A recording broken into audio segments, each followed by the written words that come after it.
biyya wajjin gisee reefka galchan dayitee awwaallatta ijaan agartee inshaallah rabbii maanaa sabri siyaa kan nu jajjabaadhu. Amma wanni niin uummata Oromootti siidhaamu miciyyoo xiyya akka biyya namaatti naraan awwaalle akka biyya galchitanii na awwaaltanii.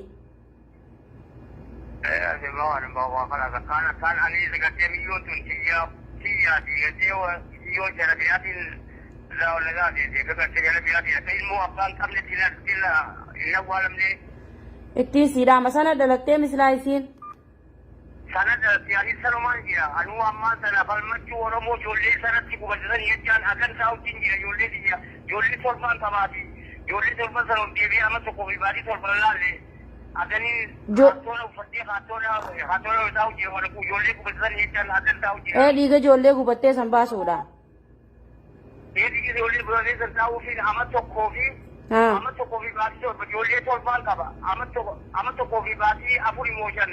Kata ijoollee biyya inni agarre gurraattii fi diimtuu ijoollee siddachaan falmu wajan taa'u jira kaattoona amma kaattoona keessaan jira kaattoona uffateetiin kaattoona hojii jira ilmoo Oromoo jecha ilmaan tokko akkumaan ani isinii dhaabbate haratti yeroo karaa bikka jiranitti ilmoon teessanii akkaataa ammoo ilmoo abbaan qabnetti gattee hin awwaalle. Ittiin siidhaama sirritti sagalee sii waraabu jira sagaleen hin maxxansa uummata Oromoo biraanii siigaa. خلاص أتيس جبادو إن شاء الله يصير يصير خراب يجاقل شودا فرمون بيجرمن جرتو رولي قالوا جرتي بيجاقل شودي ماني أتيس جبادو ركبت يوخا سيمي جويتي قلتو تاتي قلتي ولينا والتاو إيمان صبري ربي سيفاخن جبادو دي رخيه نعم صبراني قبدا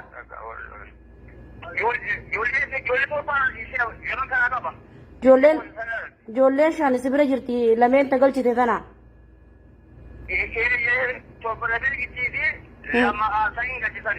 Hayaatii fi helwaa tana maqaan amuuna jetteessa. Amuunii fi hayaat halaatu galche. Haati irra darbitee biraa deemtee fi hangalchee warra keenya kaayee biraa deemee. Adeerooti maqaa kee guutuu eenyu siin jaan bilbilli sagaleen tee xiqqoo tanan dhagaamte hedduudha maqaa kee guutuu eenyu siin jaan ati maqaan kee guutuun eenyu guutuun Isaa Adam Muhammad Isaa Adam Muhammad Isaa Adam Muhammad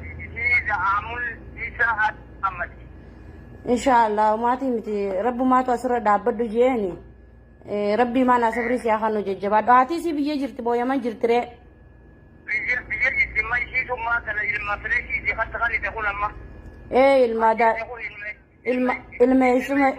الميسما تجاني يسين المادا إذا تجان عدادة تعرف جاناتي ورخيتي إنهم بيها أولنا جواني وتي بيها لا بد تدرسون والد كده إنهم بيها فين إذن خلاص ما أنا ربي ما أنا صبري ربي يا خان إن شاء الله ديجي سي ربي أباسوتي ججبادو أديروي أيه